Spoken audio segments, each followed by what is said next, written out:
ఈ ఉలవల ఆకుకూరతో first recipe వచ్చేసి రోటి పచ్చడి. ఈ ఆకుకూర రోటి పచ్చడి చాలా టేస్టీగా ఉంటుంది. అలాగే ఈ ఆకుకూర మన గట్ హెల్త్‌కి కూడా చాలా మంచిది. ఈ మైక్రో గ్రీన్స్ మన డైజెషన్ సిస్టమ్ కరెక్ట్‌గా పనిచేయడానికి కూడా యూజ్ అవుతాయి. ఇక ఈ రెసిపీ ఎలా తయారు చేసుకోవాలో చూద్దాము. ముందుగా స్టవ్ మీద ఒక ప్యాన్ పెట్టుకొని అందులో ఒక స్పూన్ నూనె వేసుకోవాలి. అది వేడెక్కిన తరువాత అందులో ఒక స్పూన్ ధనియాలు వేసుకోవాలి. వాటిని వేయించుకోవాలి. అవి కొంచెం వేగాక ఒక హాఫ్ స్పూన్ వరకు జీలకర్రను కూడా వేసుకొని రెంటిని వేయించుకోవాలి.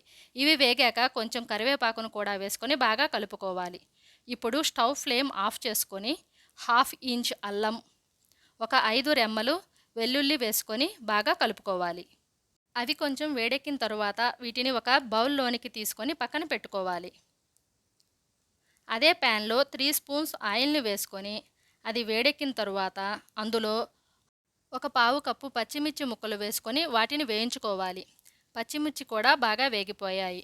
ఇప్పుడు వీటిని కూడా ఒక బౌల్లోనికి తీసుకొని పక్కన పెట్టుకోవాలి. అదే ప్యాన్లో ఒక కప్పు టమాటా ముక్కలు వేసి వాటిని కూడా బాగా మగ్గించుకోవాలి. టమాటా ముక్కల్లో ఒక పావు స్పూన్ ఉప్పును వేసుకోవాలి. ఒకసారి బాగా కలుపుకోవాలి. ఫ్లేమ్ని సిమ్లో ఉంచుకొని అప్పుడప్పుడు కలుపుకుంటూ ముక్క మెత్తబడే వరకు దీనిని మగ్గించుకోవాలి. టమాటాలు మగ్గిపోయాయి. ఇప్పుడు ఇందులో ఒక చిన్న వెల్లుల్లి అంత చింతపండుని వేసుకొని ఒకసారి బాగా కలుపుకొని తరువాత దీనిని ఒక బౌల్లోనికి తీసుకొని పక్కన పెట్టుకోవాలి. అదే ప్యాన్లో ఒక స్పూన్ ఆయిల్ను వేసుకొని అందులో ముందుగానే వాష్ చేసుకొని కట్ చేసి పెట్టుకున్న ఒక పెద్ద కప్పు ఉలవల ఆకుకూరను వేసుకోవాలి. ఇప్పుడు ఫ్లేమ్ సిమ్లో ఉంచుకొని ఇలా కలుపుకుంటూ ఈ ఆకుకూరను మగ్గించుకోవాలి. ఈ ఆకుకూరను మన ఫుడ్లో యూజ్ చేసుకోవటం వల్ల రక్తంలోని హిమోగ్లోబిన్ కంటెంట్ పెరుగుతుంది. అలాగే రక్తాన్ని ప్యూరిఫై చేస్తుంది. అలాగే ఈ ఆకుకూర మగవారిలో స్పెర్మ్ ప్రొడక్షన్కి కూడా యూజ్ అవుతుంది. ఈ ఆకుకూర ఒక హాఫ్ మినిట్లోనే మగ్గిపోతుంది. ఇలా కొంచెం మగ్గగానే స్టవ్ ఫ్లేమ్ ఆఫ్ చేసుకోవాలి. ఈ ఆకుకూర ఆరిపోయేలోపు ఇప్పుడు మనం ముందుగా వేయించుకున్న ధనియాలు, జీలకర్ర, కరివేపాకు ఇలా ఈ దినుసులు అన్నింటినీ ఒక జార్లోనికి తీసుకొని వీటిని కచ్చా పచ్చాగా మిక్సీ పట్టుకోవాలి. ఇలా మిక్సీ పట్టుకోవాలి. తరువాత వేయించి పెట్టుకున్న పచ్చిమిర్చిని కూడా వేసుకొని కచ్చా పచ్చాగా ఉండేటట్లు మిక్సీ పట్టుకోవాలి. ఇప్పుడు ఇందులోకి చల్లారిపోయిన టమాటా ముక్కలను కూడా వేసుకొని మిక్సీ చేసుకోవాలి. వీటన్నింటినీ ఇలా మిక్సీ చేసుకున్న తర్వాత ఒక బౌల్లోనికి తీసుకొని పక్కన పెట్టుకోవాలి. ఇప్పుడు అదే మిక్సీ జార్లోనికి మగ్గించుకొని చల్లార్చుకున్న ఉలవల ఆకుకూరను కూడా వేసుకొని కచ్చా పచ్చాగా మిక్సీ పట్టుకోవాలి.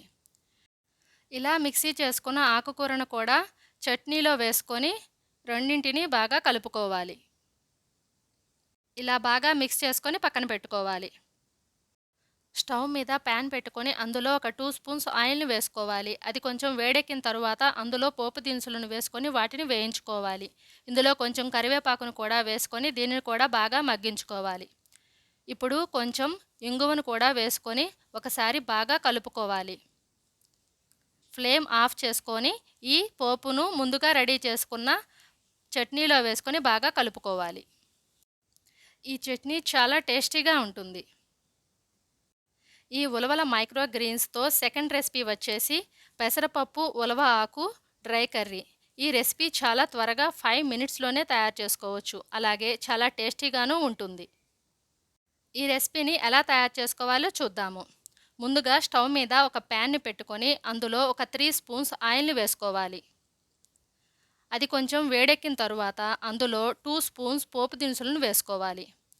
అవి కొంచెం వేగాక అందులో 5 నుంచి 6 ఎండుమిర్చి ముక్కలను వేసుకోవాలి. అలాగే కొంచెం కరివేపాకును కూడా వేసుకోవాలి. వీటి అన్నింటినీ వేయించుకోవాలి. ఈ ఉలవల మైక్రోగ్రీన్స్ని యూజ్ చేసుకోవడం వల్ల మన బ్లడ్ని ప్యూరిఫై చేయడమే కాకుండా మన ఎముకలు కూడా స్ట్రాంగ్గా ఉండడానికి ఇవి యూజ్ అవుతాయి. ఇప్పుడు ఒక 3 పచ్చిమిర్చిని తీసుకొని ఇలా పొడవుగా కట్ చేసుకొని వేసుకోవాలి. వీటిని ఇలా కొంచెం మగ్గించుకోవాలి. ఇప్పుడు కొంచెం ఇంగువను వేసుకొని ఒకసారి బాగా కలుపుకోవాలి. తరువాత ఒక గంట పాటు నానబెట్టుకున్న పెసరపప్పును ఒక హాఫ్ కప్పు వరకు వేసుకోవాలి. వీటిని ఇలా కలుపుకుంటూ వేయించుకోవాలి.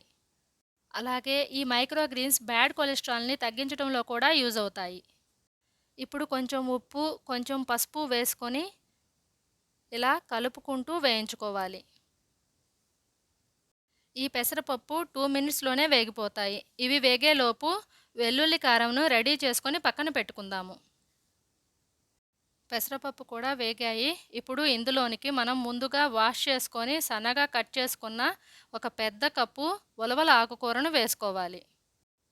స్టవ్ ఫ్లేమ్‌ని సిమ్‌లో పెట్టుకొని ఇలా కలుపుకుంటూ మగ్గించుకోవాలి. ఈ ఆకుకూర 1 మినిట్‌లోనే మగ్గిపోతుంది. ఈ మైక్రోగ్రీన్స్‌ని ఫుడ్‌లో యూజ్ చేసుకోవడం వల్ల ఇర్రెగ్యులర్ పీరియడ్స్ ప్రాబ్లమ్స్ ఉన్నవారికి మెన్స్ట్రువల్ సైకిల్‌ని రెగ్యులర్ చేయడంలో ఇది యూజ్ అవుతుంది. అలాగే చాలామంది లివర్ ప్రాబ్లమ్‌తో బాధపడుతూ ఉంటారు. అలాంటి వారిలో లివర్ ఫంక్షన్స్‌ని సరిచేయడంలో ఇది యూజ్ అవుతుంది. అలాగే లివర్‌లో కనుక కొన్ని టాక్సిన్స్ ఉంటే వాటిని తొలగించడానికి కూడా ఇది చక్కగా యూజ్ అవుతుంది. ఇప్పుడు ఇందులోనికి కొంచెం ఉప్పు, కొంచెం పసుపును కూడా వేసుకొని బాగా కలుపుకోవాలి. అలాగే ముందుగా రెడీ చేసి పెట్టుకున్న వెల్లుల్లి కారాన్ని కూడా ఒక 2 స్పూన్స్ వరకు వేసుకొని బాగా మిక్స్ చేసుకోవాలి. అలాగే బ్లడ్ గ్లూకోజ్ లెవెల్స్ని కంట్రోల్లో ఉంచుతుంది. ఈ మైక్రోగ్రీన్స్ని డయాబెటిక్ ఫ్రెండ్లీ ఫుడ్గా చెప్పుకోవచ్చు. ఈ మైక్రోగ్రీన్స్ గట్ హెల్త్కి కూడా చాలా మంచిది. అలాగే వెయిట్ లాస్, వెయిట్ కంట్రోల్లో ఉండటానికి కూడా బాగా యూజ్ అవుతాయి. అలాగే కిడ్నీలో ఉండే స్టోన్స్ కరిగిపోవడానికి కూడా ఇవి యూజ్ అవుతాయి. ఈ ఆకుకూరను అన్ని రెసిపీస్‌లో టాపింగ్స్ లాగా కొత్తిమీరను యూజ్ చేసుకోవచ్చు. అలాగే సలాడ్స్‌లోకి, చపాతీలోకి, ఆనియన్ దోస ఇలా తక్కువ టైంలో కుక్ చేసుకునే వాటిలోకి యూజ్ చేసుకోవాలి. Thank you.